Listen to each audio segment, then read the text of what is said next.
Siasa mkongwe Joseph Otiende ameaga dunia hii leo katika hospitali ya Avenue jijini Kisumu baada ya kuugua kwa muda mrefu. Otiende ni miongoni mwa mawaziri wa kwanza katika baraza la mawaziri lililoteuliwa na hayati rais wa kwanza Mzee Jomo Kenyatta punde tu baada ya uhuru. Rashid Ronald na taarifa hiyo.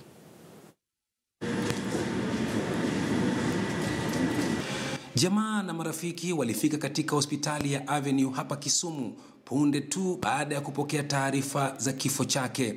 Bintiye mwenda zake asema babake ameugua kwa muda mrefu sana. Shida tu ilikuwa kuvunjika mguu. Alafu hiyo mguu ikaleta mambo ya diabetes. Alafu diabetes ikaingia na pressure. Sasa vile alikuja hapa, alikuja ina koma. Alafu akampeleka kwa ICU. Alimaliza kwa ICU 9 days. Alafu akakuwa admitted kwa special room, executive suite. But vile bili liendelea kuwa zaidi, walimtoa kwa executive wakamweka kwa ordinary room. Ndio amekufa akiwa kwa ordinary room. Viongozi wa upinzani Raila Odinga, Musalia Mudavadi na Moses Wetangula ni miongoni mwa waliomtembelea wakati akiugua.